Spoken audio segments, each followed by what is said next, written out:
বাসায় ছিল সৌরভ ছিল, পরিমণি ছিল, আর বৃষ্টি ছিল, আর আরেকটা ছেলে ছিল আমাদের নেত্রকোনার। আমাকে গৃহ নির্যাতন করা হয় আর কি 2 তারিখে 1টার দিকে।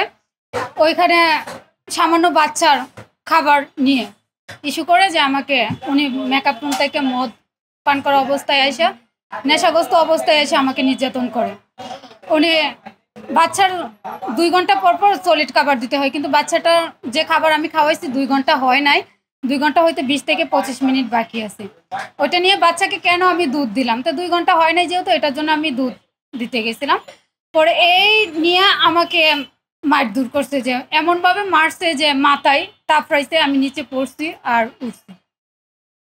এই বিষয় নিয়ে তারপরে হচ্ছে আমাকে পুলিশও উদ্ধার করে, ওইখান থেকে আমাকে বেরোতেও দেবে না, অনেক ধরনের হুমকি দিচ্ছে আমাকে, যে আমাকে মেরে ফেলে ওর 2 কোটি টাকা যাবে, আর কিছুই হবে না এইগুলা। আর হচ্ছে যে তার পরবর্তীতে আমাকে কোনোভাবে আমি এজেন্সির কাছ থেকেও কোনো হেল্প পাই নাই, ওরাও আমাকে দিবে না।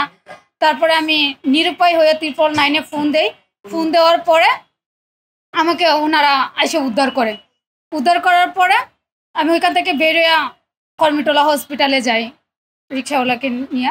তারপরে হসপিটাল থেকে আবার আমি কাদের বাসায় যাই। এগুলো নিয়ে আমি থানায় কোনো সুষ্ঠু বিচার পাই নাই। পরে আমি এই যে কোর্টে মামলা করার পরে আর কি যে এগুলো হয়েছে।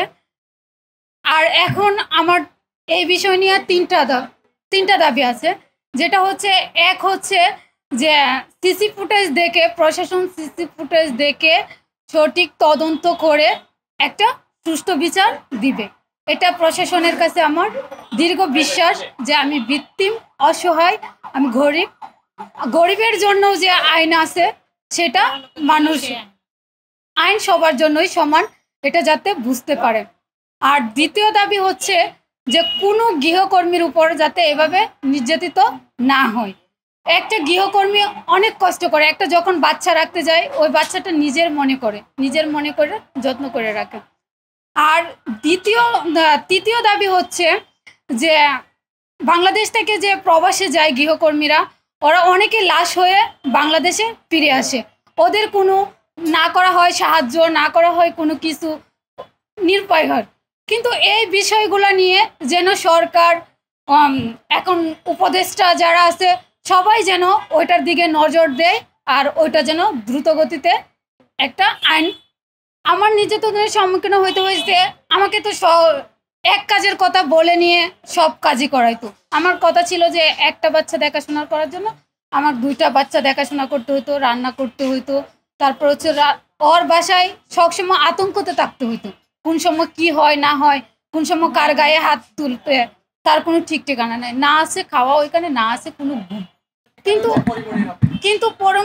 এই নির্যাতন হয়েছে, বকা শুনছি অনেক, মাগি এইগুলো বলে, বিশ্রী ভাষা বলে বকা দিছে অনেক, কিন্তু এই প্রথমে নির্যাতিত হয়েছে আমাকে। বাসায় ছিল সৌরভ ছিল, পরিমণি ছিল, আর বৃষ্টি ছিল, আর আরেকটা ছেলে ছিল আমাদের নেত্রকোনার।